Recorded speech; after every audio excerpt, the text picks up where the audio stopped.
오늘 이 시간은 욥에게 주신 은혜라는 제목을 가지고 하나님 말씀을 증거하도록 하겠습니다. 여러분들이 읽으신 본문 욥기서 42장의 내용을 보시면 욥의 회개와 회복을 주제로 해서 이야기가 펼쳐지는 걸 볼 수 있습니다. 우리는 욥이 하게 되어지는 회개와 그 회복, 그리고 많은 사람들이 집중하는 욥의 그 복에 대해서 바로 알 필요가 있는데요. 욥이 여기서 받은 복이 세속적인 복이라면 내 아들이 죽었고 딸이 죽었는데 삶 속에 소산물이 늘어난들 무슨 소용이 있겠냐는 것이죠. 이거는 육신의 복을 얘기한 것이 아님에도 불구하고 많은 사람들을 이걸 육신의 복으로 생각을 하고 또 해석을 하고 이것을 갖고 그렇게 이야기하는 것을 통해서 믿음이 없는 연약한 그리스도인들에게 시험거리를 주는 걸 볼 수가 있습니다. 제가 예전에 질문을 받았어요. 어떤 질문을 받았냐면 하나님이 욥기에서 나온 것처럼 폭군과 같은 하나님이면 자기는 하나님을 안 믿겠다 그러더라고요. 그래서 저한테 그런 질문을 던졌던 기억이 납니다. 왜 하나님께서는 자기의 사랑하는 이들을 다 데려가시고 난 후에 다시 자녀들이 태어났다는 것을 왜 복이라고 명명했느냐? 자기는 이해가 되지 않는다. 이런 불공평한 하나님 자신은 이해가 안 된다라는 그런 이야기를 했던 기억이 납니다. 그때 제가 열심히 제가 아는 선에서 설명했던 기억이 나는데 여러분들이 이제 오늘 이 본문을 말씀을 듣고 난 이후에 욥에게 주신 은혜는 이 땅의 것이 아니었다는 것을 기억하셨으면 좋겠습니다. 이 땅의 것이 아닌 하늘의 것을 주셨고 그것을 성경은 복이라고 이야기를 한다는 거예요. 그래서 오늘 여러분들과 제가 이 욥에게 주신 은혜를 통해서 나에게도 이런 은혜가 있는지를 점검해 보시고 나도 이런 은혜가 임하여지기를 소망합니다. 기도하고 나가는 여러분들과 제가 되기를 간절히 소망합니다. 욥에게 주신 은혜가 무엇이냐? 첫 번째로 회개케 하시는 은혜를 그가 받았다는 것입니다. 1절에서부터 6절까지 내용을 보면 욥이 자신의 그런 잘못을 깨닫고 하나님께 회개하는 내용을 볼 수 있습니다. 여기서 회개가 무엇인지를 보여주고 있어요. 여러분들이 생각하는 회개는 무엇입니까?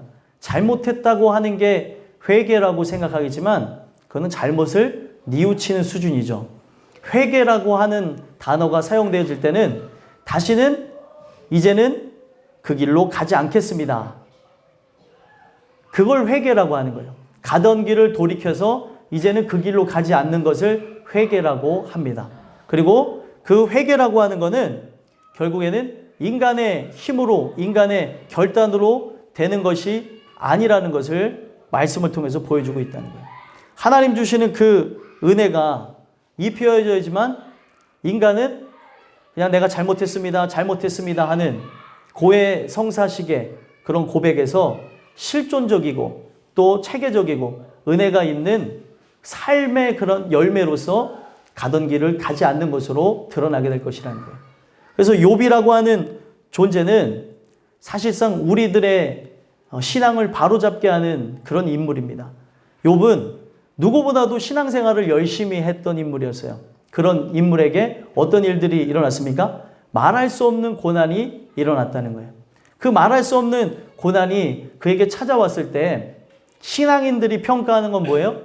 저 사람에게 이런 고난이 왔다는 것, 문제가 왔다는 것은 물론 그렇게 볼 수도 있습니다. 자범죄로 인하여서 그가 죄를 사랑하였기 때문에 그리고 하나님을 떠난 삶이었기 때문에 등등등 여러 가지로 평가해서 그것을 정죄할 수가 있는데 하나님께서는 욥의 세 친구에게도 말씀을 하셨고 욥에게도 얘기하신 게 인간이 누구를 정죄할 수가 없으며 인간 스스로가 하나님이 하시는 일에 대해서 판단할 수 없음을 가르쳐 주신다는 거예요.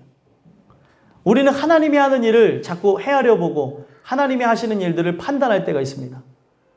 나에 대해서 그러면 참 좋은데 내가 진짜 죄악 가운데 거해서 이런 일들이 있는 건 아닌가? 돌아보고 점검해 보면 좋은데 우리의 눈은 항상 다른 이들을 향해 있다는 거예요.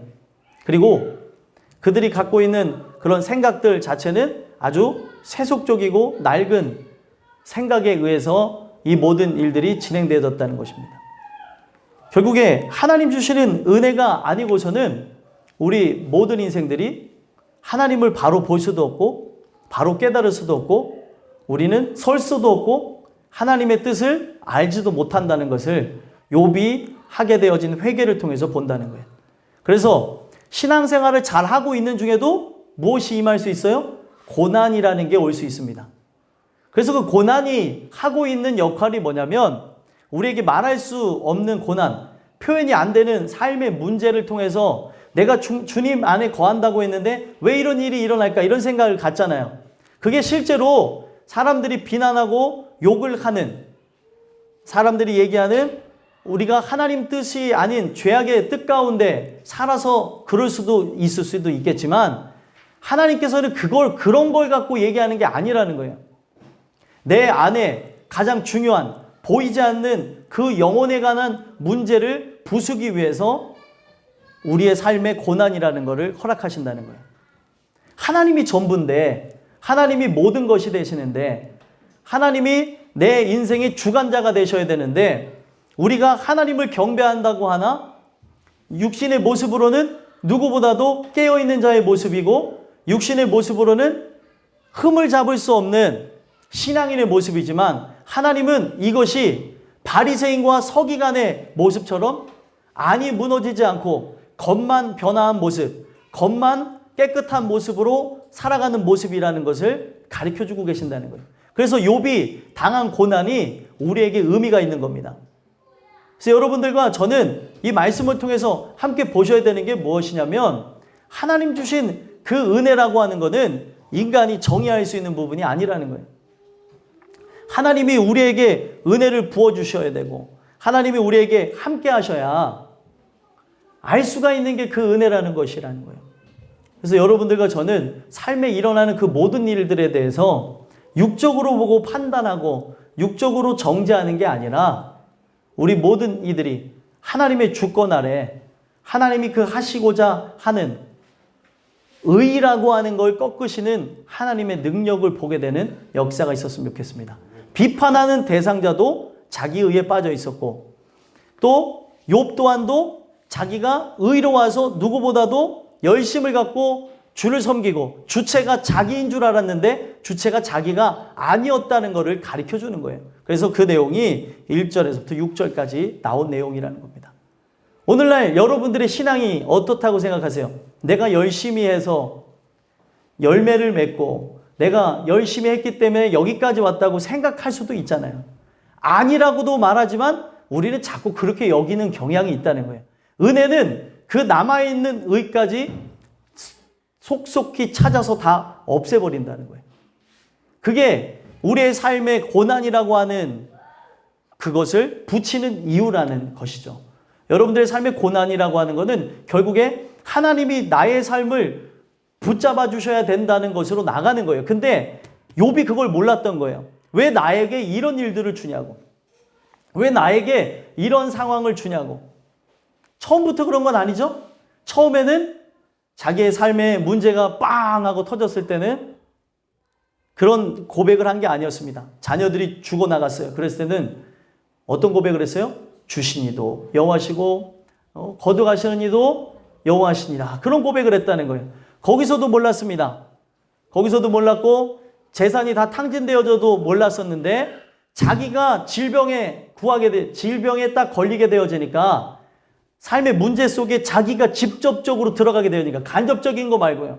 나에게 오는 그러니까 여러분들 중요한 거는 사랑이 많은 것처럼 보이지만 사람의 사랑은 불완전하다는 게 물론 자기를 희생하는 사랑을 보여주는 사람들도 있습니다. 근데 하나님께서는 이걸로 온전하다고 하고 완전하다고 하지를 못해요. 결국에 인간은 자기를 위해서 살아가는 그런 문제들이 심각하다는 거예요. 욥이 자녀들이 죽었을 때까지만 해도 자신의 의가 바깥으로 드러나지 않았습니다. 그런데 자신이 질병에 걸리게 되니까 어떻게 됐어요? 3장에 보니까 자기의 태어난 날을 저주했다는 거예요. 차라리 그때 죽었으면 좋았을 텐데 왜 살아서 그러는가. 저는 기독교인들에게서도 이런 소리가 많이 나오는 걸 들었어요. 저에게서도 수도 없이 나올 수도 있는 거고, 아 그때 죽었어야 되는데, 아 그때 차 밑에 들어가서 내가 죽었어야 되는데 왜 3살 때 살았고 몇 살 때 살았고 왜 계속 죽어야 되는데 살려주실까. 그게 되게 불경스럽고 되게 할 수가 없는 말임에도 불구하고 입에 붙어서 아이고 죽겠다라는 말과 함께 세트로 나오는 것들 있잖아요. 아유 그때 죽었어야 되는데 내가 왜 살아가지고, 그런 말들을 하시는 분들이 많다는 거예요. 여러분들과 저는 욥이 그 당한 그 부분을 보시면 자기가 직접적으로 당하니까 입에서부터 튀어나오는 거예요. 하나님을 나중에는 저주를 하는 모습이 나오죠. 자기가 하나님보다 더 의롭다는 거예요. 나는 잘못이 없는데 나에게 왜 이런 일을 주시냐고 하면서 하나님 앞에 자기의 의를 주장합니다. 내 의는 의롭다고. 그 의로는 천국에 못 가요. 여러분들이 갖고 있는 종교심으로는 못 갑니다. 예수 그리스도의 의가 여러분들의 삶의 전부가 되어질 때, 예수 그리스도의 십자가가 여러분들의 인생과 상관이 있을 때 여러분들과 저는 구원을 얻게 되어진다는 거예요. 우리가 바로 알아야 되는 게 뭐냐면, 내가 삶에 많은 이들보다 더 많은 수고를 했다고 해서 구원을 얻는 게 아니라는 거예요. 그걸 착각하시면 안 됩니다. 예배 전에 내가 누구보다도 헌신을 했고, 그리고 내가 이 예배 가운데 와서 누구보다 찬양을 열심히 했고, 이런 차원으로서 구원을 얻는 게 아니라는 거죠. 근데 우리는 자꾸 착각을 할 때가 있다는 거예요. 내가 한 이것이 의로워서 하나님이 나를 좀 이쁘게 봐주시지 않을까. 그런 거하고는 전혀 상관이 없다는 거예요. 그래서 그 욥이 했던 게 뭐냐면 자기가 하나님보다 더 의롭다는 걸 얘기를 했습니다. 그는 사람들에게 존경받았고 많은 사람들에게 인정을 받았던 사람이에요. 그가 그 안에 깊은 곳에 그 내면 가운데에 자기를 드높이는 의가 있었다는 것을 안 사람은 아무도 없었습니다. 그런데 삶의 고난이라는 게 터지니까 그 의가 드러나는데 정말 부패했었고 드러낼 수가 없었고 볼 수도 없는 것이 그 안에 마치 뱀이 그 꽈리를 틀고 있는 것처럼 그 안에 도사리고 있었다는 거예요. 자기가 주장하는 그 의는 어떤 것을 갖고 있는 거냐면 사단이 하나님의 그 아름다움에 대해서 대항했던 모습하고 똑같다는 거예요. 그리고 그것에 의해서 넘어졌던 아담과 하와가 추구했던 에덴 동산에서 열매를 먹었던 것, 하나님처럼 되고자 해서 열매를 먹었던 거하고 똑같다는 겁니다. 지금도 마찬가지예요. 여러분들과 제가 이 말씀을 통해서 들으셔야 돼요. 눈을 떠주시고 듣지 않고서는 변화가 일어날 수가 없어요. 절대로. 시작 전서부터 그러시면 안 됩니다. 여기서 이러시면 안 돼요. 자, 힘을 내시고. 여러분들과 제가 이거를 왜 들어야 되냐면 결국에 인간으로서는 안 된다는 걸 가르쳐 주는 거예요. 누구보다도 자기가 뛰어난 줄 알았어요. 누구보다도. 내가 열심히 하니까 이 정도 복을 받았고 내가 누구보다도 열심히 하니까 하나님이 이뻐하시지라고 생각을 했는데, 그리고 하나님보다 자기가 더 의롭다면서 그런 주장을 펼쳤는데 엘리후라고 하는 인물이 나와서 바로 당신이 회개해야 될 자라는 걸 가르쳐주고, 그리고 나서도 인정을 못할 그때에 하나님이 직접 나타나셔서 하시는 말씀이 뭐냐면 이 세상을 움직이는 창조주가 모든 섭리 가운데에 세상의 모든 것들을 만드셨고 또 식물과 동물을 만드셨으며 중요한 거는 너도 내가 만들었다라고 얘기를 합니다.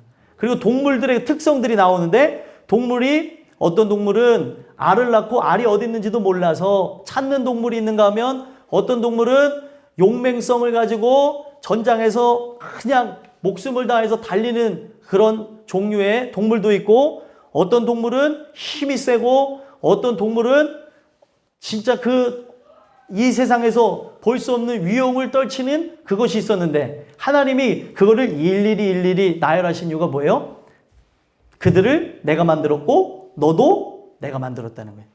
너가 도덕적으로도 의로운 것, 사람들보다 조금 더 나은 사람처럼 보이는 것, 호인으로 보여지고 법 없이 살 수 있는 것처럼 보여지는 사람들이 있잖아요. 주변에 그런 분들 있으신 분들 있죠.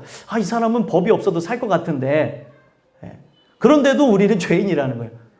근데 그게 때로는 장점으로 보여지고 때로는 그게 참 좋은 것처럼 비춰질 수 있지만 그것이 성경에서는 죄악을 깨닫는 데서는 오히려 방해가 될 수도 있다는 거예요. 내가 의롭다고 생각을 하니까.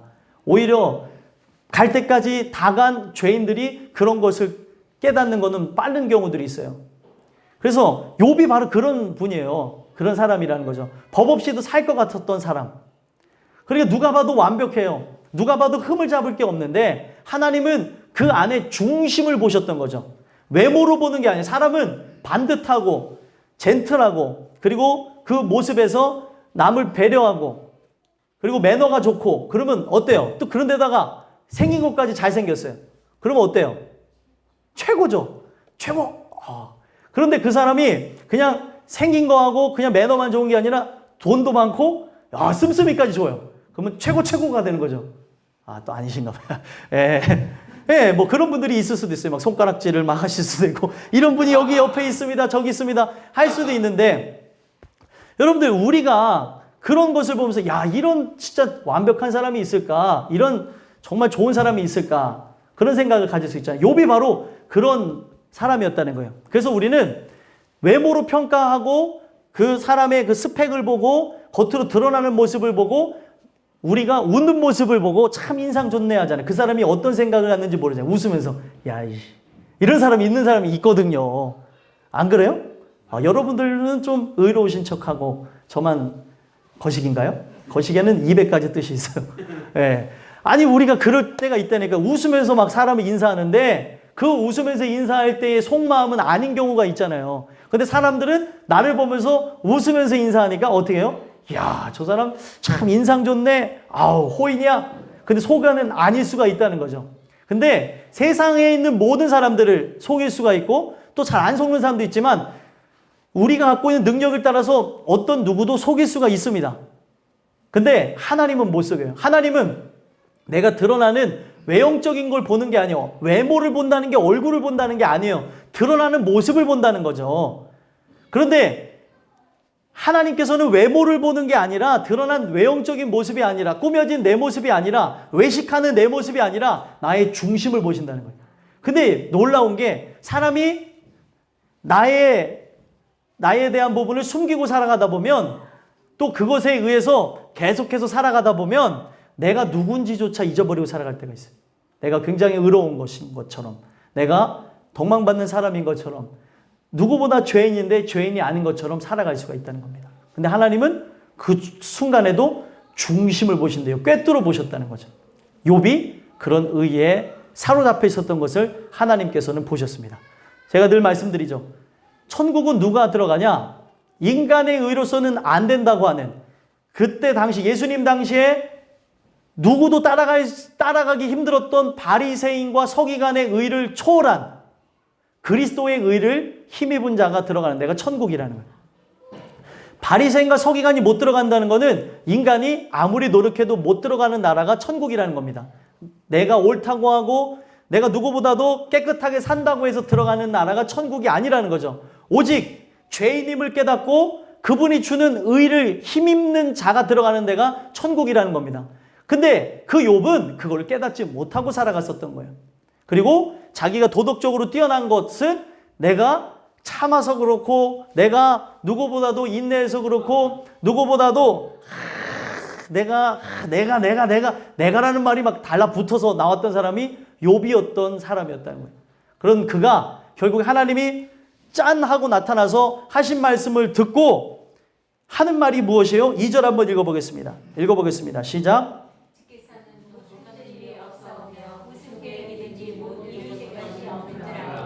아멘. 주께서는 못하실 일이 없사오며 옛날 성경에는 무소불능이라고 해요. 하나님께서는 불가능이 없으신 분이라는 거죠. 불가능이 없으신 분 그리고 무슨 계획이든지 못 이루실 것이 없는 줄 아오니 예전에는 그렇게 생각을 못했습니다. 하나님에 대해서 바로 알지 못했어요. 그러니까 욥이 하나님에 대해서 그렇게 인지했다는 것은 그가 아직 하나님을 실제로 만나지 못했다고 하는 증거라는 겁니다. 여러분들 아담과 하와가 선악을 알게 하는 나무를 먹은 즉시 일어난 게 뭐냐면 하나님에 대해서 잘 알지 못하게 되어지고 하나님에 대해서 바로 보지 못하게 되어졌습니다. 거기서 눈이 밝아졌다 그랬어요. 육적인 눈이 열려지고 영안이 닫혀지게 되면서 영으로 봐야지만 되어지는 하나님을 바로 보지 못하니까 무소부지하신 하나님, 어디나 계신 하나님인데 그 동산 나무 사이 그 수풀에 숨으면 숨어질 줄 알고 숨어 있는 거예요. 애들이 마치 숨바꼭질 한다고 하면서 저러는데 숨어 있는 거하고 똑같아요. 안 보이지? 이러는데 다 보이거든요. 제가 실제로 경험한 걸 얘기하는 거예요. 저번에 예준이가 이렇게 숨어 있는데 안 보이지? 하는데 다 보여요. 눈도 이렇게 나와 있고 팔도 나와 있는데 이러고 있어요. 근데 자신에는 몸을 숨겼다고 생각하고 안 보인다고 생각하는 거죠. 인간 편에서도 그런 모습이 있는 것처럼 하나님을 바로 알지 못하니까 하나님에 대해서 인식 자체가 틀어져 버린 거예요. 하나님을 아는 지식이 없어져 버린 거고 아는 지식이 망가져 버렸습니다.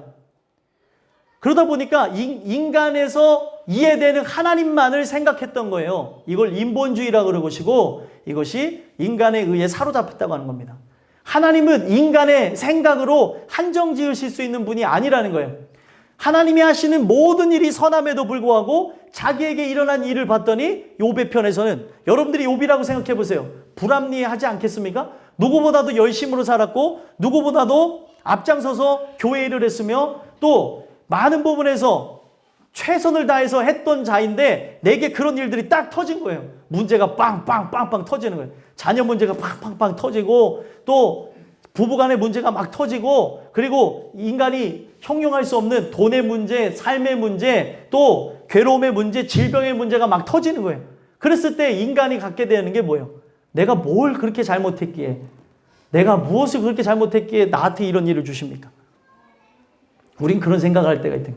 내가 얼마나 죄를 범하였기 때문에 왜 이런 일을 주십니까? 그런데 하나님에 대해서 잘 알지 못하니까 우리는 하나님을 원망하는 DNA가 우리에게 있다는 거예요. 원망하는 그 모습 자체가 바로 여러 가지 일들을 겪으면서 튀어나온다는 거죠. 마찬가지로 욥이 처음에는 꽁꽁 싸져 있어서 안 나왔는데 들어가고 점점 깊이 들어가면서 그게 나의 문제까지 내 육체의 문제까지 깊이 들어오니까 그제서 튀어나왔다는 거예요. 잘못 알았다는 것을 그가 고백하고 있고요. 그리고 3절에는 뭐라고 얘기하고 있습니까? 3절 읽어보겠습니다. 시작. 무지한 말로 이치를 가리는 자가 누구니까? 나는 깨닫지도 못한 일을 말하였고 스스로 알 수도 없고 헤아리기도 어려운 일을 말하였나이다. 아멘. 여기 보면은 무지한 말로 이치를 가렸다는 거예요. 하나님의 섭리가 어디 있는지도 모르면서 내가 함부로 얘기했다는 거죠. 왜 나의 삶에 이런 고난을 주셨을까 하면서 그 고난 앞에 겸손하게 무릎 꿇고 기도했던 게 아니라 하나님을 원망하고 저주하는 모습으로 나갔다는 거예요. 그리고 하나님이 결국에 이 모든 엄청난 일들을 행하신 것은 나를 구원하기 위함이었는데 나를 바꾸시기 위해서 내 가정에 그런 문제를 주셨고 나를 바꾸시기 위해서 우리의 삶에 그런 여러 가지 직장 생활의 문제 또 우리가 학생으로서 살아가는 것에 대한 문제 아이로서의 문제 갖가지 문제들을 막 겪게 했는데 모든 게 주변의 문제라고 생각했지 내 문제라고 생각을 못했는데 성경은 바로 이것이 다 내 문제였다는 걸 보여주는 거예요. 내 문제. 하나님 나 때문에 이런 일이 일어나군요. 나를 구원하시기 위해서 이런 것을 보고 내가 봐야 됐군요. 하나님 이게 그런 일이 아니라고 생각했는데 욥이 거기서 무너지는 겁니다. 무지한 말로 하나님의 섭리를 함부로 말했었던 거예요. 우리의 삶에 잘 되고 잘 먹고 잘 사는 일만 있으면 누가 하나님을 찾겠습니까? 내 삶에 진짜 고통과 환난이 찾아와서 하나님을 찾게 된 건데 그거를 우리는 잊어버렸다는 거예요. 욥은 탄탄대로를 다녔던 사람이니까 그런 무너지는 것, 망하는 것에 대해서 자기는 생각해 본 바가 없었던 거죠. 근데 그런 일을 겪고 나니까 막 불평불만이 쏟아져 나오는 거예요. 무지한 말로서 이거는 이럴 것이다 저럴 것이다 하면 이치를 가렸는데 잘못되어졌다는 것이고 그리고 깨닫지도 못한 일을 말하였고 알 수도 없고 헤아리기도 어려운 일을 말했다는 거예요. 하나님이 하시는 일에 대해서 인간은 알 수가 없습니다. 아무리 신령하다고 하더라도 알 수가 없는 것인데 하나님이 하는 거를 인간이 안다고 하면서 이럴 것이라고 하면서 우리는 사람들에게도 얘기를 하고 나에게도 적용하고 내 멋대로 판단하고 있는데 우리는 주권이 없는 자라는 거예요. 하나님이 하시는 바대로 이루어지길 원합니다. 나에게 늘 좋은 길을 인도하신 하나님, 내가 알 수 없는 일을 당했는데 이걸 통해 우리 모든 사람들이 살기를 원합니다. 고백되어져야 되는 게 진짜 신앙인의 모습이라는 거예요. 근데 그가 그런 것을 안 하였고 자기의 죄악대로 함부로 말하고 하나님보다 의롭다고 하는 모습이 있었다는 거예요. 근데 이제 깨닫고 나서 하는 말이 뭐예요? 4절 한번 읽어보겠습니다. 시작. 내가 말하겠사오니 주는 들으시고 내가 주께 묻겠사오니 주여 내게 알게 하옵소서. 아멘. 겸손한 태도로 바뀌었어요. 나의 삶의 문제를 말하겠다는 거예요. 고통을 말하겠다는 거예요. 이와 같은 구조로 시편에 보면은 시편에 나와져 있는 수많은 기자들이, 시편의 그 저자들이 하나님 앞에 자신의 삶의 고통을 다 노래합니다. 그리고 그 노래의 내용을 보면 자기의 감정을 그대로 투영해서 원망하는 대상자 사단에게, 그리고 삶에 봉착한 문제에 인해서 절규하는 그런 장면들이 나와요. 그리고 하나님 앞에 간구하고 하나님 내게 왜 이런 일을 당했냐고 했더니 하나님의 위로를 받고 끝나는 부분은 어떻게 해요? 찬송을 올려드리고 끝나는 구조로 되어져 있다는 거예요. 마찬가지로 내가 하나님 앞에 말하겠다는 거예요. 당신이 나의 주권자시고 나의 하나님이시라면, 나의 전지전능한 창조주시라면 나의 삶에 내가 알 수 없는 일, 헤아릴 수 없는 일이 일어났는데 내가 이것 때문에 고민에 빠졌는데 내가 주님 앞에 묻겠습니다. 그러면은 어떻게 해요? 주님이 들어주시고 내게 알게 하여 주시옵소서. 내가 주님 앞에 묻는 모든 걸 알게 해달라는 거예요. 나는 알 수가 없사오니, 나는 무자하오니, 나는 작은 자이오니, 나에게서는 믿음이 없사오니. 같은 말들이에요. 우리에게는 아무것도 할 수가 없는 존재이오니 당신의 그 힘과 능력 아래 내가 인도함을 받게 하옵소서. 그런 고백을 하게 되는 거예요. 그 고백 이후에 하는 게 무엇입니까? 5절 읽어보겠습니다. 읽겠습니다. 시작. 내가 주께 대하여 귀로 듣기만 하였사오나 이제는 눈으로 주를 배옵나이다. 아멘. 귀로 듣는다는 것.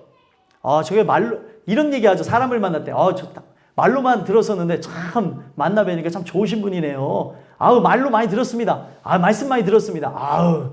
역시, 이러면서 우리 대화하잖아요.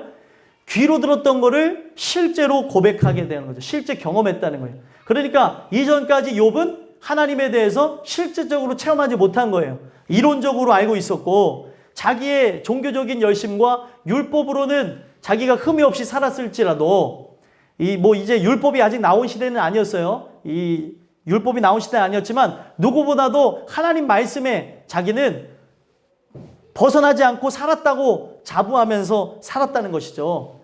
그리고 늘 그것에 대해서 듣고 자긴 잘 간다고 했었는데 이거는 귀로만 들었던 것이고 이론적으로만 알았었는데 이제 눈으로 본다는 게 뭐예요? 직접 체험한다는 거예요.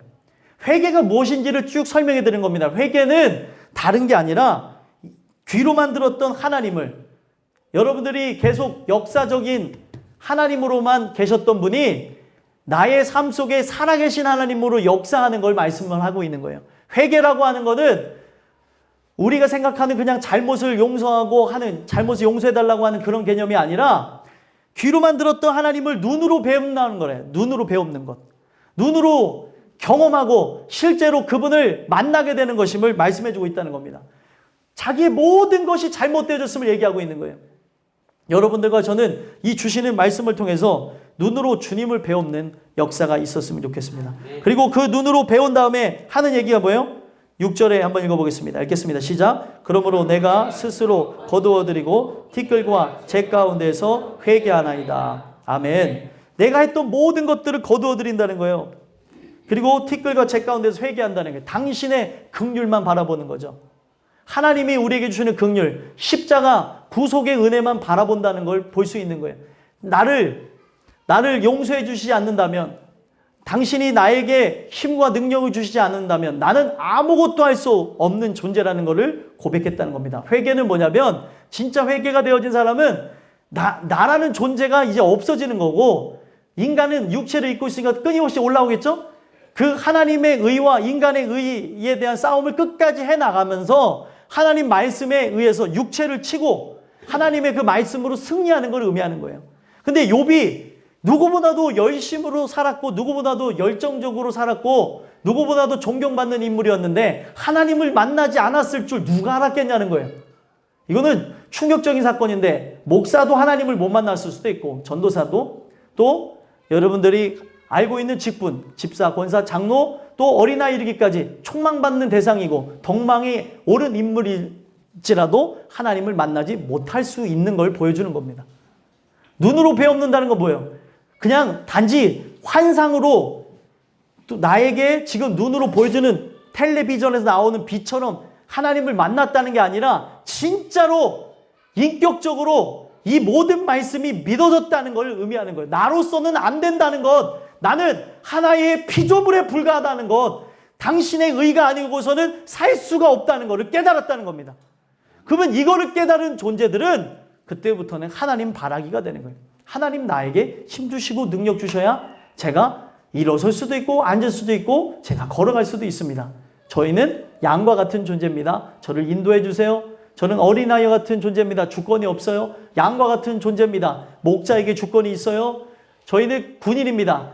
상관에게 주권이 있어요. 다 똑같은 얘기를 하고 있어요. 성경은 우리에게 주권이 없다는 거. 그거를 이제서야 욥이 깨달은 거예요. 여러분들, 천국을 깨닫는 것, 우리의 삶의 전부가 되신 하나님을 깨닫는 것에는 반드시 그 값을 치를 수가 있습니다.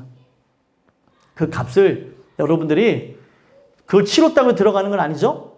근데 이 값을 많이 치르고 깨닫는 자가 아니라 내 삶의 많은 부분에 값을 치르지 않아도 그분이 전부인 것, 그분을 내가 나의 모든 것으로 모시고 살아가는 것, 내 모든 것은 틀렸고 나의 모든 생각은 잘못되어졌고 하나님이 하신 모든 말씀이 선하다는 것, 그래서 내가 말씀 위에 서기를 원합니다가 여러분들의 삶의 신조요 전부였으면 좋겠습니다. 내가 그거를 결단하고 이거를 세웠다고 해서 되는 건 아니겠죠. 그러나 은혜를 받은 사람은 자동적으로 바라볼 수밖에 없는 거예요. 하나님의 그 사랑을 믿게 되는 것이죠. 하나님의 위대한 사랑. 하나님의 위대한 사랑이 무엇이에요? 하나님을 왜 사랑으로 표현합니까? 우리를 사랑한다는 증거를 아들을 주시는 것으로 보여줬잖아요. 그걸 믿는 걸 믿음이라고 합니다. 근데 우리는 이론적으로 그것을 안다고 하는데 믿어지는 거예요. 진짜 믿어져야 돼. 그 놀라운 사랑이 믿어져야 되는 건데 이게 이루어지질 않고 있다는 거예요. 제가 금요일 날인가 금요일인지 수요일인지 기억이 안 나는데 말씀을 나누면서 했던 게 왕의 명령이 떨어졌어요.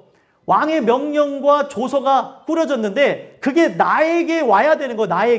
나에게 오게 되면 울고불고하고 하나님을 찾게 되어지고 나는 이제 망하였다고 하면서 하나님을 부르짖고 하는 게 삶 속에 저절로 드러나는데 오늘날 이것이 드러나지 않는 이유는 결국에 죄 때문에 그렇다는 거예요. 소망하게 된 여러분들과 제가 주시는 이 말씀을 통해서 회개케 하시는 은혜, 실제적으로 우리의 모든 죄를 도말하시고 나의 모든 죄악을 깨끗게 하기 위해서 돌아가 주신 십자가의 구속의 은혜를 경험케 되어지길 소망합니다. 욥이 그거를 깨달은 거예요. 욥이 그것을 아는 거예요. 하나님 외에는 선하신 분이 없고 내가 정말로 죽을 존재였구나. 나에게는 의의가 없었구나. 그거를 깨달았다는 겁니다. 여러분들과 저에게 이것이 하나 지나가는 이야기, 진부한 이야기, 지금 날씨도 막 더운데 다음 주부터는 에어컨을 틀어야 될 것 같아요. 더우니까 더 졸려오시죠? 예, 막 불을 막 지펴가지고 재워드리는 것 같은데 이게 그냥 듣고 마는 문제가 아니라 와야 되는 거구나. 이거 와야 되는 거는 하나님의 인도하심 아래 택정함을 받은 사람들에게 갈 것이라고 얘기를 하고 있어요. 역졸들이 가서 그걸 붙인대요. 알게 한대요. 성경에 분명히 나와 있는 겁니다. 역졸은 천사를 상징하는 거예요. 그 말씀을 우리에게 날라서 받게 하는 거죠. 하나님의 거룩하신 그 일들이 우리에게 행하여지는 걸 의미하는 겁니다. 오늘 이 말씀이 여러분들에게 실제로 다가가지 않으면 이거는 하나의 지나가는 이야기밖에 되지 못해요. 회개케 하신 은혜를 여러분들이 고통이 따를지라도 또 아픔이 따를지라도 그것을 사모하시고 그 은혜가 우리에게 입혀지게 되기를 간절히 소망합니다. 두 번째로는요, 욥에게 주신 은혜가 무엇이냐면 회복케 하시는 은혜였다는 거예요. 회복케 하시는 은혜는 7절에서부터 9절까지 내용을 통해서 볼 수가 있는데 회복케 하시는 은혜가 무엇이냐면 여기는 특별히 관계성을 회복시키시는 하나님의 역사를 보고 있는데, 인간의 관계, 우리는 어떻게 생각해요? 관계 회복은 내가 잘하면 돼 라고 생각을 하잖아요. 또 너가 잘하면 돼 라고 생각을 하잖아요. 절대 아니라는 거예요. 하나님과의 관계가 회복되어져야 사람 간의 그 관계도 회복되어진다는 거예요. 내가 하나님에 대해서 전부가 되지 않는데 사람 간의 그 관계가 회복되어진다? 회복되어질 수 없는 거죠. 예를 들면 누가 싸웠어요. 누가 싸웠는데, 싸움이라고 하는 거는 분명히 과실에 대해서 크게 먹이고 작게 먹이는 그것은 있으나 싸움을 했다는 건 같이 했다는 거예요. 그래서 이것을 스포츠로 바꾼 그 전문 싸움 업체에서도 누가 더 많이 때렸는가, 히트 수를 계산하고 어디를 쳤는가 해서 그것을 따라서 누가 이겼는지를 가려요. 싸움을 했다는 것은 같이 했다는 것을 의미하는 겁니다. 근데 오늘날 우리는 거기서 어떤 생각을 갖냐면, 내가 저 사람보다 덜 잘못했다고 하면은 내가 저 사람을 내 힘으로 잡으려고 하고 내 힘으로 굴복시키려고 그러고 내가 바꾸려고 하는 성향들이 있다는 거예요. 사람 간의 관계 속에서, 이게 부부 관계이든 친구 간의 관계이든 아니면 부모와 자식 관계이든 어떤 관계에서든지 힘으로 누르려고 하는 성향이 누구든지 있다는 거예요. 본능입니다. 본능. 인간이 갖고 있는 동물적인 본능이에요. 힘으로 누르려는 것. 그런데 성경은 그게 아니라는 거죠. 사람이 바뀔 수 있는 게 뭐예요? 관계 회복이라는 게 저 사람이 잘못했다고 해서 달라지는 겁니까? 저 사람이 잘못했다고 해서 끝나는 거예요? 우리가 싸움에서도 보게 되면 내가 미안해 라고 했지만 내가 아무리 내가 저 사람보다 더 잘못했을지라도 내가 미안해 라고 했으면 저쪽에서도 나도 미안해 라는 걸 바라고 있거든요. 관계 속에서. 그렇죠? 싸움을 안 해보신 것처럼 잘 모르시네. 저는 싸움에 대해서 일가견이 있는 사람이라 그런 생각을 해봤어요. 무조건적으로 과실을 먹일 때 원인 제공하는 사람 누구냐에 따라서 그거를 막 크게 먹이는데, 성경은 그걸 그렇게 얘기를 하지 않는다는 거죠. 근데 우리는 그걸 가지고 너 때문이야 라고 하는 건 어디서부터 온 거예요? 에덴 동산에서부터 온 거예요. 자기 때문이라고 해야 되는데 너 때문이라고 그러고, 과실이 크고 작던 건 그것에 대해서 중요한 것을 얘기하고 있지 않는데 우리가 그것을 잘못 오인하고 살아가고 있다는 거예요.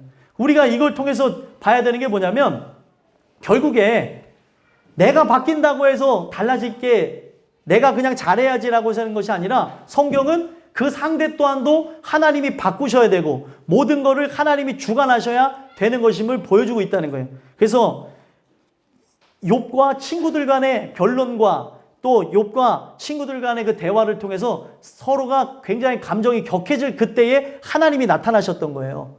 관계에 대해서 문제가 터졌을 때. 근데 그 관계 회복도 누가 하셔요? 하나님이 하시고, 하나님이 이걸 주관하시면서 관계 회복뿐만이 아니라 모든 키를 하나님이 쥐고 계신다는 걸 보여주는 거예요. 하나님만이 이 모든 거를 주관하고 계신다는 거죠.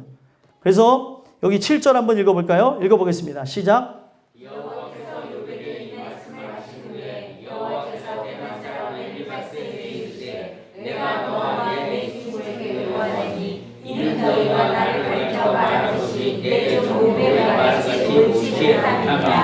아멘. 저기 엘리바스라는 사람과 두 친구니까 욥의 세 친구겠죠. 세 친구가 하나님에 대해서 잘못 말하였다. 그건 욥의 말같이 잘못되어졌다고 하면서 이야기를 하십니다. 그들이 갖고 있었던 생각이 뭐냐면 인과응보예요. 인과응보. 하나님은 인생의 그 관계를 통해서 보여주시고자 하는 게 있고 삶에 회복되어지는 것 통해 보여주고 있는데, 우리는 그런 얘기를 하죠. 삶 속에 있는 게 뭐예요? 삶 속에 그냥 머물러 있는 말들은 인과응보라는 것. 뿌린 대로 거둔다. 심은 대로 거둔다라는 말이 있어요. 그렇죠? 근데 이거는 인간의 노력을 요구하는 말이죠. 인간이 얼마만큼 뿌렸느냐에서 거둔다는 거잖아요. 하나님은 이 개념을 초월하는 분이라는 거예요. 내가 뭘 해서 받았고 뭘 못해서 못 받는 분이 아니라는 거죠. 인과응보라고 하면서 이 욥의 세 친구가 와서 얘기한 거는 무엇이냐면, 너의 가정에 이런 고난이 임한 거는 바로 너의 죄 때문이야. 네가 잘못했기 때문이야. 라면서 하나님이 하신 일에 대해서 정확하게 분석하고 파악하지 못하고 사람에게 정죄를 했다는 거예요. 오늘날 하나님이 하시는 일에 대해서 인간이 다 판별해낼 수 없음을 보여주고 있는 거예요. 하나님이 하시는 일에 대해서 인간이 알 수가 없는 것임을 보여주고 있는 겁니다. 근데 그들은 어떻게 했어요? 너희 자녀가 죽은 거는 너가 죄를 범해서, 너희 가정에 이런 문제가 있는 거는 너의 죄 때문에. 어떤 부분에서는 맞아요. 근데 어떤 부분에서는 틀린 게 욥의 과정은 다른 거였다는 거죠. 하나님은 그냥 단순히 내가 잘하면 상을 주고 못하면 벌을 주는 분이 아니라는 거예요. 세상에서 생각하는 권선징악의 개념, 나중에 흥부는 복을 받았더라, 이런 존재가 아니라는 거죠, 하나님한테. 근데 사람들은 하나님을 그렇게 생각하는 거예요. 하나님 앞에 내가 잘하면 복받고 못하면 저주받고 하는 존재인데, 하나님은 자신의 주권에 의해서 움직이는 분이지 사람이 잘하고 못하고 인간의 그 결단에 의해서 움직이는 분이 아니라는 걸 보여준다는 거예요. 무슨 말인지 이해가 되십니까? 근데 우리는 착각을 하고 있다는 거예요. 내가 하나님을 감동시킬 수 있다고 합니다. 하늘 보좌를 내가 움직일 수 있을 거라고 착각을 해요. 그래서 기도할 때 정말 겸손한 마음으로 기도하는 자도 있겠지만, 하나님 앞에 진짜 호소하듯이 주여 왜 안 바꾸십니까? 바꿔주시옵소서. 바꿔달라고. 하나님 앞에는 기도라고 하는 거는 예수님이 잘 정의를 해주셨는데, 기도하는 거는 하나님께 대해서 긍휼을 구하는 거예요. 긍휼. 나로서는 할 수 없는 존재라는 것. 하나님이 도와주셔야 된다는 것에 대한 도움을 구하는 게 기도지, 하나님 앞에 따지고 하나님 앞에 요청하고 하나님 앞에, 어떤 사람은 기도하다가 별 행동이 다 나오잖아요. 막 하다가 막 혼자 자뻑해버리는 분들, 으아 하다가 자뻑해버리신 분. 하나님 앞에 기도는 나의 그냥 단순히 하나님 앞에 나의 그런 문제를 하소연하는 그게 아니라는 것. 정말로 하소연하는 것, 하나님 앞에 나를 좀 불쌍히 여겨달라는 것, 그냥 인간이 하소연하는 그런 부분 말고요. 하나님께 호소하는 것, 날 좀 도와달라고. 하나님 도와주시지 않으면 나도 안 되고 내 가정도 안 되고 모든 일도 안 된다는 것. 아무리 여러분들이 여러분들의 자녀를 잘 기른다고 해보세요. 내가 못 보는 시간이 더 많지 잘 보는 시간이 많겠습니까? 그런 생각 해보셨나요? 내가 내 남편을 사랑한다 해도, 내 아내를 사랑한다 해도 내가 그를 보면서 관리할 수 있는 시간이 있지만 보지 못하는 시간이 있어요. 결국에는 하나님 손에 달려있는데 내 손에 달려있는 줄 알고 내가 내 손으로 다 쥐어 잡으려고 그랬다는 거예요. 이게 부부관계든 자녀관계든 자녀가 부모에 대한 관계든 모든 거는 하나님의 손에 달려있는데 내가 어떻게 해보려고 하는 것, 하나님께 맡겨드려야 되는 부분이 있는데 우리가 그것을 다 도둑질하고 나가고 있다는 거예요. 하나님이 일하실 수 없게끔 열심히 일하죠. 막 자유분방하게 아주 시간이 빡빡할 정도로 내 몸이 부서지는지도 모르면서 일을 하는 사람들이 있어요. 그거를 세상 말로 헌신이고 사랑이라고 하겠지만, 성경에서 말하는 사랑과 헌신은 그게 아니고 하나님의 하시는 그것에 대해서 깨닫게 해주고, 그리고 저 자녀는 내 자녀가 아니고 저 사람은 내 사람이 아니고 하나님의 사람이라고 인정하는 게 하나님의 은혜라는 거예요. 근데 오늘날 우리가 그걸 자꾸 착각하고 우리의 힘으로 그 모든 것을 해나가려고 하는 경향들이 있다는 거예요. 소망하게는 여러분들과 저에게 이 모든 것들이 다 내려지게 되길 간절히 소망합니다. 인과응보라는 것은 내가 한 만큼에 대한 결과라는 거예요. 여러분들이 아무리 자녀를 위해서 투자를 많이 해보세요. 아무리 여러분들이 투자를 많이 하고 그가 좋은 학원을 간다 하더라도 학원 가서 공부 안 하면 의미가 없는 거하고 똑같은 거예요. 내가 아무리 그렇게 한다 하더라도 자녀가 그걸 느껴야 되는데, 또 내가 아무리 헌신적으로 해도 상대가 느껴야 되는데 그걸 느끼지 않으면 의미가 없는데, 오늘날 우리는 착각하고 나간다는 거예요. 내가 열심히 하면 뭔가 될 것처럼 할 수 있다, 하면 된다, 해보자라고 하는데 나로서는 할 수 없다고 우리의 힘을 빼놓고 항복시키는 게 하나님 말씀인데, 오늘도 자꾸 밟아도 일어서는 잡초처럼 우리가 일어서고 있다는 거예요. 하나님의 말씀이 우리의 주권을 다 무너뜨리고 있어요. 이게 우리가 자존심이 상한다는 문제로 생각했을 때 자존심 상할 게 아니고 하나님이 완벽하게 해주시겠다는 거예요. 하나님이 해주실 수 있는 거를 자꾸 내가 하겠다는 거예요. 내가. 그래서 저는 부모가 하는 말들이 아빠가 할게, 엄마가 할게 이런 말을 들었던 기억이 나요.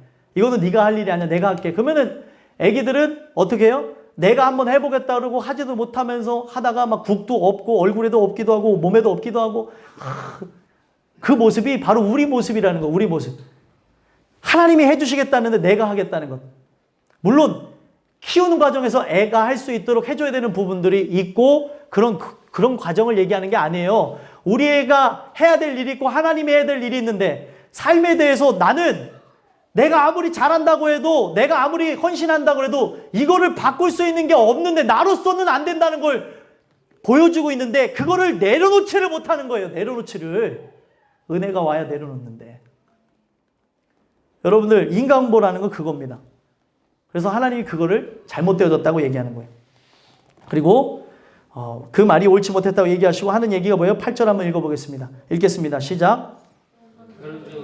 수소 7과 수량 7을 가지고 내 종 욥에게 가서 너희를 위하여 번제를 드리라. 내 종 욥이 너희를 위하여 기도할 것인즉 내가 그를 기쁘게 받으리니 너희가 우매한 만큼 너희에게 갚지 아니하리라. 이는 너희가 나를 가리켜 말한 것이 내 종 욥의 말같이 옳지 못함이라. 아멘. 여기 보시면 수소 7, 수량 7을 가지고 욥에게 가라고 얘기하죠. 그 세 사람에게, 욥의 세 친구에게 그렇게 얘기하는 겁니다. 그리고 욥에게 가서 너희를 위하여 번제를 드리라고 얘기를 하고 있어요.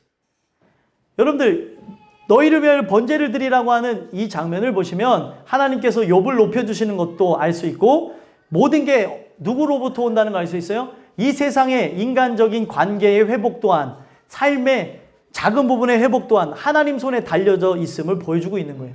그래서 제사를 드리는 것으로 번제를 드리는 걸 통해서 그들이 죄를 토설하고 모두가 잘못되어졌다는 것을 서로 인정하라는 거예요. 욥만 회개한 게 아니에요. 욥만 잘못되어진 게 아닙니다. 욥도 문제지만 욥의 세 친구도 문제였다는 걸 알게 하는 거예요. 욥의 세 친구는 자기에게 직면한 문제가 아니니까 욥에게만 잘못이 있어서 저런 일이 생겨졌다고 생각을 했던 거죠. 그런데 하나님께서는 너희들 의도 문제가 있다는 거예요.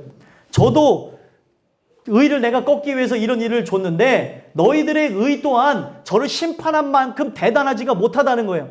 누가 누구를 판단하냐는 거죠. 너는 너의 의를 해결해야 될 것이다 라고 해서 지금 하나님이 하시는 일에 대해서 잘못 생각하고 잘못 판단하고 하나님을 그 안에 있는 심령의 문제를 해결하기 위해서 한 것인데 육체적으로 말해버리고 다른 생각을 갖게 한 너희들 또한 회개하라고 하나님께서 그 말씀을 주셨다는 거예요. 이거는 우리의 삶 속에 일어나는 문제랑 똑같아요.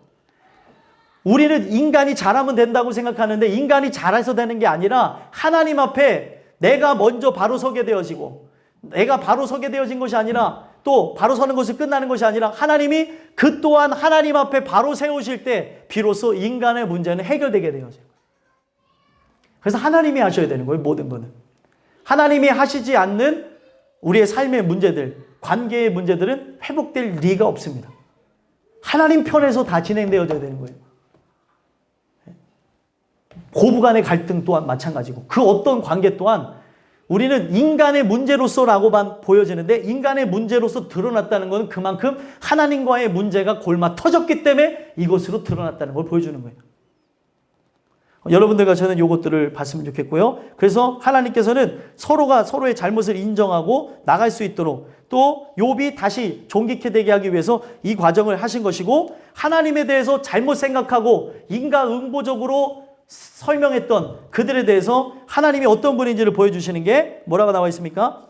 내가 이제 욥을 기쁘게 받으실 거라고 그랬죠? 번제를 드리고 욥이 너희를 위해 기도할 것이므로 지금 욥과 이 욥의 세 친구와의 문제가 얽혀져 있잖아요. 하나님께서 하늘의 문제를 푸시고 사람의 문제를 푸실 것이다. 그거를 얘기하시는 것이고 그 다음에 얘기한 게 뭐냐면 너희가 우매한 만큼 너희에게 갚지 아니하리라. 행한 대로 보응하시는 인간의 생각에 의해서 내가 잘못된 짓을 하니까 그냥 벌받는 존재의 하나님이 아니라는 걸 보여주는 거예요. 이 얘기는 뭐냐면 하나님이 긍휼히 여길 자를 긍휼히 여기고 하나님께서 불쌍히 여길 자를 불쌍히 여기셔서 하나님 주권 안에 이 모든 사람들을 다 움직이시고 하나님이 하시고자 하면은 이 내용이 하시고자 한다는 내용이 성경 전체 나와요. 주께서 원하시면 문둥병자도 치유하시고 주께서 하시고자 하면 어떤 것도 못하실 일이 없는 게 하나님이라는 거예요. 하나님의 주권 안에 달려있는 것이지 인간이 잘하고 못하고의 문제가 아니라는 거예요. 내가 누구보다도 열정적으로 할지라도 그것이 구원의 잣대가 될 수 없음을 보여주는 겁니다. 하나님이 전부시라는 거예요. 하나님 전적으로 의지하라는 겁니다. 그래서 이걸 통해서 그들을 다 깨부수는 거죠. 아, 하나님이 하셔야 되는구나. 근데 우리는 뭔가 되어지는 것 같으면 느슨해지고 뭔가 되어질 것 같으면 또다시 내 힘으로 하려고 하는데 아니라는 거예요. 하나님이 사랑하는 자들에게는 사인을 보여줘요. 가정에게 보여주고 직장에게 보여주고 사회 속에 보여주고 나에게 보여주고 여러 사람들에게 사인을 보여주는데 이 사인을 허투루 보지 마시고 여러분들에게 회복할 수 있는 키를 주셨어요. 그 은혜를 통해서 이 모든 것들이 다 해결되어지기를 간절히 소망합니다. 그래서 결국에 이것을 주님께서 그들에게 나는 너희들의 말과 같이 움직이는 자가 아니다는 것을 그들에게 알게 하시고 9절 말씀 읽어볼까요? 읽어보겠습니다. 시작. 이에 대만 사람 엘리바스와 수아 사람 빌닷과 나아마 사람 소발이 가서 여호와께서 자기들에게 명령하신 대로 행하니라. 여호와께서 욥을 기쁘게 받으셨더라. 아멘. 이 말씀 그대로 명령하신 대로 그들이 여기 제사의 목적이 있는 게 아니에요. 이 제사의 그 수소 7과 수당 7은 완전하게 드려지는 걸 의미를 했지만 그들이 제사를 드린 거에 목적을 둔 것이 아니라 말씀에 순종하는 것. 그래서 여기 순종했다는 것에 대한 표현으로서 명령하신 대로 행하였다. 이게 가장 큰 핵심이라는 거예요. 명령하신 대로, 하나님 말씀하신 대로 여러분들이 회복되어지는 거고 미련해 보이고 답답해 보여도 명령하신 대로 나갈 때 여러분들의 삶에 고통받아 하고 있는 그 관계의 문제까지도 부모와 자식 간의 문제까지도 고부 간의 갈등까지도 또 부부 간의 문제까지도 어떤 삶에 대한 관계의 문제까지도 하나님이 해결하실 겁니다. 그걸 믿으십니까? 하나님 그 얘기를 하시는 거예요. 이게 그 얘기인가? 여러분들이 지금 이거를 제가 전달해 드린 거를 이해하신 분도 있겠지만 이해를 못 하신 분들도 있을 텐데 하나님이 모든 키를 쥐고 계신 분이에요. 하나님이 저쪽에서도 폭풍을 일으키고자 하면은 폭풍을 일으키실 수가 있고 그 동풍을 불러일으켜서 메추라기 떼가 날아오게 하신 분이 하나님이에요. 아무것도 볼 수 없는 데서 그렇게 되어지고 아무것도 볼 수 없는 곳에서 사막에 샘물이 터져납니다. 이분이 하나님이세요. 그 하나님이 내 삶의 그 모든 것들을 보여주고 계시는데 우리는 자꾸 세속적으로 인본적으로 내가 어떻게 할까 고민하면서 이거를 인간의 힘으로 풀어가려고 한다는 거예요. 하나님께 맡기셨으면 좋겠어요. 하나님 주시는 그 은혜를 통해 우리가 진짜 욥과 같이 회복되어진 자가 되어진다면 우리의 삶에 하나님과의 관계 회복되어졌다는 것을 삶의 문제들이 풀어지는 걸 통해 보여주실 것이라는 거예요. 여러분들에게 이런 은혜가 있게 되기를 간절히 소망합니다. 끝으로 마지막 세 번째로는요. 욥에게 주신 은혜는 무엇이냐면 진정한 복을 받는 은혜를 주셨다는 겁니다. 10절에서부터 17절까지 보게 되어지면 착각할 수 있는 게 무엇입니까? 복이라고 하는 게 세속적인 것이라고 착각할 수 있어요. 10절 한번 읽어볼까요? 읽어보겠습니다. 시작. 욥이 그의 친구들을 위하여 기도할 때 여호와께서 욥의 곤경을 돌이키시고 여호와께서 욥에게 이전 모두 소유보다 갑절이나 주신지라. 아멘. 여기서 우리가 착각하는 게 뭐예요? 소유보다 갑절 주시는 분. 이게 그냥 육신적인 그 부분에서 잘 먹고 잘 사는 것을 주시는 분이라고 해석할 수 있는 여지가 있거든요. 그런 부분이 아닙니다. 이거는 복이 무엇인지에 대해서 뒤에 가서 설명하고 있는데 내 삶의 소유에 관한 부분들이 돌아왔다는 것. 지금 다 없어졌어요. 다 사라졌어요. 다 사라졌는데 하나님께서 이것을 주관하셨고 하나님께서는 하시고자 하면은 무에서 유를 창조하신 분으로서 우리의 삶의 소유도 2배로 올리실 수 있는 분, 2배 이상으로 할 수 있는 분, 우리의 인간으로는 형용할 수 없는 분이라는 걸 가르쳐주기 위해서 다 사라졌던 것을 복귀시켜 주시는 하나님의 모습을 보여주는 겁니다. 그래서 그걸 통해 그가 진정한 복을 받았다는 것을 증거하기 위해서 필요한 게 삶에 드러나는 물질적인 복의 일부인 그것을 드러나게 하셨다는 거예요. 물질적인 복이라고 하는 게 삶의 잣대가 될 수가 없죠. 왜 잣대가 될 수가 없습니까? 그냥 돈 많은 게 천국 가는 거하고는 상관 있는 게 아니잖아요. 부자가 천국에 들어간다 그랬어요? 못 들어간다 그랬어요? 못 들어간다 그랬어요. 그래서 또 부자가 아니어서 부자가 못 들어간다는 거 속 시원하지 마시고 그 말의 개념은 그런 의미가 아니라 우리 인생으로는 안 된다는 걸 보여주는 거예요. 그래서 심령이 가난한 자가 들어간다는 것을 보여주게 하기 위해서 부자가 내려놓지 못한 자신의 그 물질, 하나님의 그 소유인데 자기의 소유인 것처럼 붙잡고 있는 것 때문에 천국에 못 들어간다고 얘기를 하는 거예요. 내 의를 내려놓지 못한 것. 만약에 내가 하나님의 그 모든 것, 내가 지금 누리고 쓰고 하는 모든 것이 아버지 것이라고 하고 인정하고 나가는 부자들이라면 천국 들어가요. 그것이 삶의 잣대가 되는 게 아니죠. 그거는 오히려 복을 받아서 나타난 현상이 될 수도 있다는 겁니다. 근데 지금 욥에게는 다 사라졌어요. 다 사라졌다가 하나님이 해결하고 싶은 것, 욥의 의를 해결했다는 것에 대한 증표로서 이전보다 소유를 갑절로 보여줬다는 거예요. 하나님이 이런 분이라는 것을 그들에게 알게 하셨다는 거죠. 그리고 여기에 하나님이 어떤 분이신지 또 보여주죠. 10절에 보면은 기도를 했더니 어떻게 됐어요? 여호와께서 욥의 공경을 돌이키셨다는 거예요. 공경에서 돌이켜지는 것, 고난에서 떠나게 되어지는 것, 삶이 회복되어지는 것, 하나님의 손에 달려있다는 겁니다. 사람 간의 문제가 크죠? 사람 간의 문제는 말로써 풀어야 돼가 아닙니다. 행동이 교정돼야 돼가 아닙니다. 인격이 수양돼야 되는 게 아니에요. 하나님 손에 달려져 있다는 거예요. 모든 거는. 근데 오늘날 우리 착각하고 있는 거예요. 하나님이 이 모든 거를 주관하고 계신데도 오늘날 우리가 인간이 노력해서 뭘 하려고 하는 것. 그런 것이 뭐예요? 무슨 학교다 하면서 그걸 통해 막 가정이 회복되었다고 하는데 사람이 근본적으로 변화되지 않으면 근본적인 문제는 해결되지 않습니다. 인격적으로 자기가 잘못되었다는 걸 깨닫는 것이지 죄를 깨닫는 게 아니고 그것에 대해서 행동이 교정되어졌다고 해서 사람이 구원받았다는 것하고는 상관이 없는 거라는 거예요. 그런 것이 인격적으로 바꾸는 부분에서 프로그램적으로 나쁘다고는 할 수 없지만 그것이 문제가 되어질 수 있는 게 뭐예요? 내가 구원받아서 나와야 될 모습인데 구원받지 않고 나오는 모습이 내가 꼭 구원받아서 나오는 것이냐 착각하게 되어지니까 문제가 되어진다는 거예요. 오늘날 프로그램이 갖고 있는 문제고 프로그램이 갖고 있는 한계입니다. 각종 교회에서 하는 프로그램들이 많아요. 여러분들과 저는 하나님이 가장 중요한 거예요. 하나님 마음이 바뀌셔야 여러분들의 삶이 바뀌어지는 거고 지금 여러분들의 삶 속에 물꼬를 트실 분이 물꼬를 트셔야 막혀뒀던 게 막 뚫리는 것이지 내가 이거를 막 한다고 해서 되어지는 게 아니에요. 하나님의 강한 손으로 막으시면 그거를 열 자가 없다고 얘기를 하고 있습니다. 근데 오늘날 그거를 내가 막 어떻게 간지럽히고 어떻게 해서든 피려고 하는데 그런 부분이 아니라는 거죠.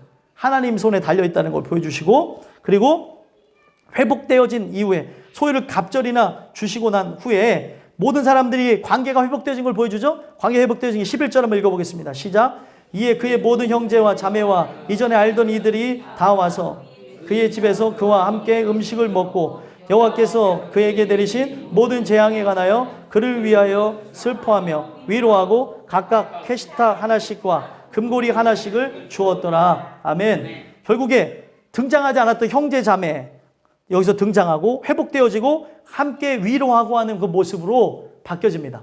예전에는 혼자만 있었던 것처럼 하나님과의 관계가 회복되어지니까 사람 간의 관계도 회복되어진 걸 보여주셨어요. 그리고 그가 받은 복에 대해서 열거하고 있는데 자 12절 읽어보겠습니다. 시작.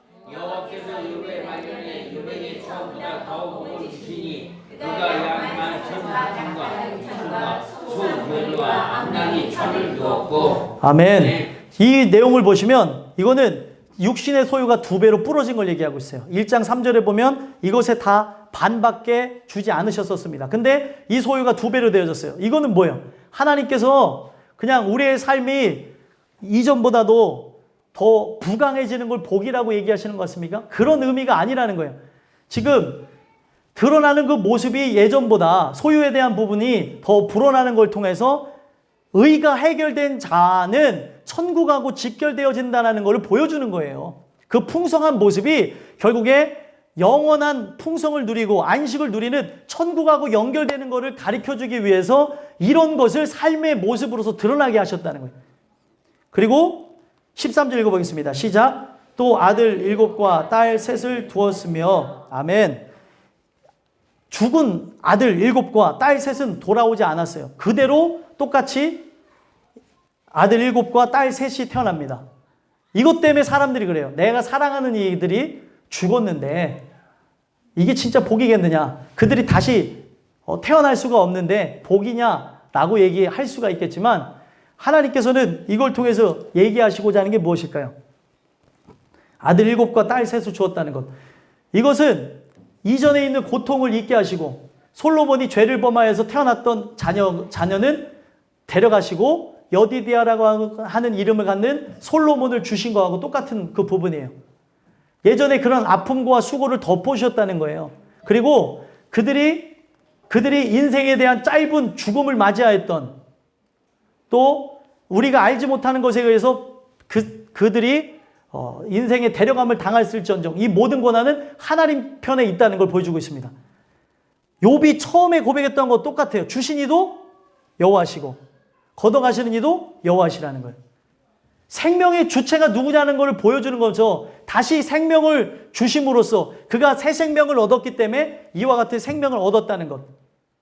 그리고 인간 편에서 내 자녀에 대한 그 모든 생각들, 그들의 영혼에 관한 문제까지도 하나님께 맡겼음을 보여주고 있습니다. 그리고 이게 그가 받았던 이 복이 육체적인 복이 아니라는 것을 딸 3명의 이름을 풀이하면서 알 수 있는데 14절 읽어보겠습니다. 시작. 그가 첫째 딸은 여미마라 이름하였고 둘째 딸은 그시아라 이름하였고 셋째 딸은 게렌합북이라 이름하였으니. 아멘. 여기 보게 되면 첫째 딸은 여미마라 그랬어요. 여미마라고 하는 거는 여기 보면 터틀 도브라고 해서 비둘기의 일종을 얘기하는 거예요. 호도애라고 하거든요. 이 비둘기 중에서 맷비둘기과에 해당되어지는 그 비둘기인데 왜 비둘기를 여기다가 놨을까요? 바로 순결과 그리고 하나님이 함께 하시는 그 깨끗함에 대한 상징이었죠. 그래서 이 상징에 의해서 여러분들 비누도 쓰잖아요. 비누 안 쓰죠. 도브라고 이게 또 예. 그거를 강조하기 위해서 깨끗하고 순결하다.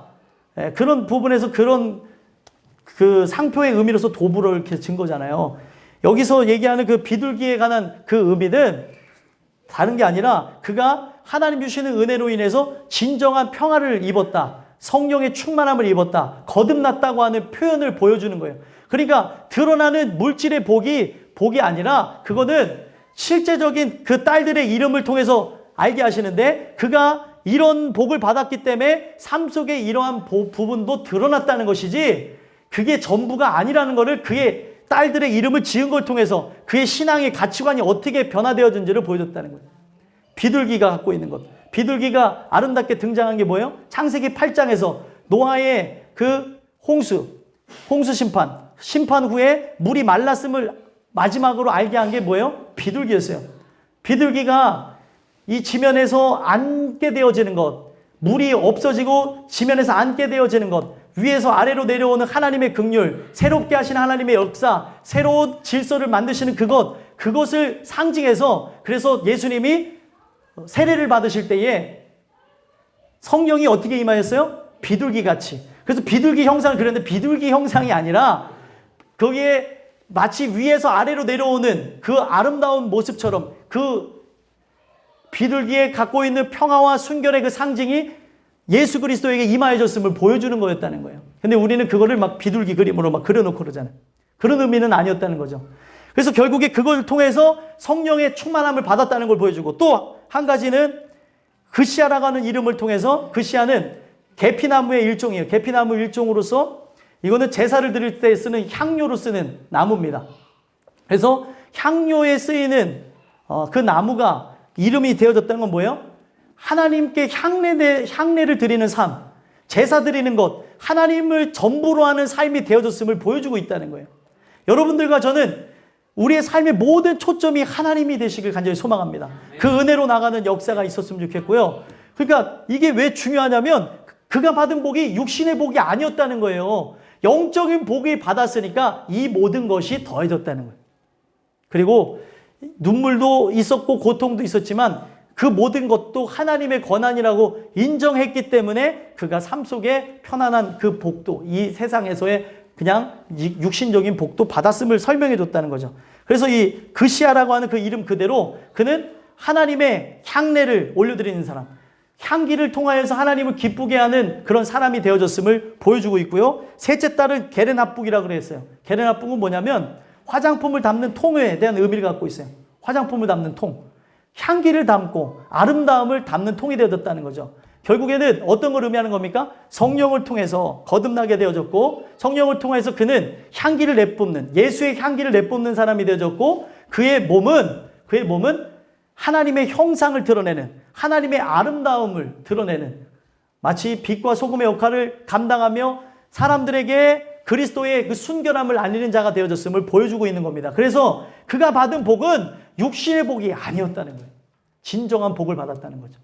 그럼 여러분들과 제가 받으셔야 되는 것, 물질의 복은 나중입니다. 물질의 복 때문에 눈물 흘리신 분들 많잖아요. 삶이 먹고 사는 문제 때문에 눈물 흘릴 때가 많잖아요. 그거는 아버지의 권한입니다. 아버지께서 너희의 있을 것을 미리 아신다 그러고, 먹고 마시는 거에 대한 부분은 뭐라고 얘기하고 있습니까? 우리가 잘 아는 마태복음 6장의 산상수훈에 관한 그 부분을 보면은 이방인들이 구하는 거니까 구하지도 말라 그랬어요. 근데 기도의 90% 이상은 뭐예요? 먹고 사는 것, 인간이 뭘 해야 되는 것, 돼야 되는 것, 이루어야 되는 것에 놓고 기도하는데, 우리의 인생에 대한 기도에 대한 초점을 예수님이 맞춰주신 것은 그분의 용서하심과 긍휼하심을 위해서 기도하라고 얘기했다는 거예요. 그게 먼저 되어져야 될 거예요. 먼저 그의 나라와 의. 여러분들의 자녀가 공부를 잘하는 것 중요한 게 아니에요. 여러분들의 남편이 승진하는 게 중요한 게 아니고, 여러분들의 아내가 건강한 게 중요한 게 아니고, 우리의 삶의 가장 중요한 것, 우리가 육신적으로 보여진 부분에서 기초적으로 이루어야 될 것이 이루어지는 게 복이 아니라, 진짜 먼저 그의 나라와 의가 회복되어진 게 진짜 복이라는 걸 가르쳐 주십니다. 오늘 이 말씀을 여러분들 안에 새기심으로 여러분들과 저에게 이런 역사들이 있었으면 좋겠습니다. 그래서 15, 16, 17을 보게 되면 그의 그 신앙의 기업이 점점점 물려줬음을 말씀해 주고 있고, 140년을 살면서 아들과 손자 4대를 보았다는 거예요. 믿음의 자손들이 계속 생겨나는 그 삶을 살았다는 걸 보여주고, 가장 큰 축복이 뭐예요? 기한이 차서 죽은 것, 나이가 차서 죽는 것이 가장 큰 복입니다. 왜요? 하나님이 부르신 때가 다 됐으니까 그의 모든 생활을 마치고 가게 되어졌다는 걸 보여주는 거예요. 오래 살았습니다. 200년 넘게 살았어요, 욥이. 근데 그 삶 속에 오래 산 게 목적이 아니고, 그가 죽었더라라고 하는 건 모든 사명을 완수한 거예요. 4대 동안 자녀를 보게 되면서 뭘 했을 것 같아요, 여러분들이? 오직 예수만 증거하고 살다가 죽었다는 거예요. 여러분들과 저는 오직 예수만을 증거하면서 살아가는 귀한 삶이 되시길 간절히 소망합니다. 기도하겠습니다. 하나님, 주신 말씀을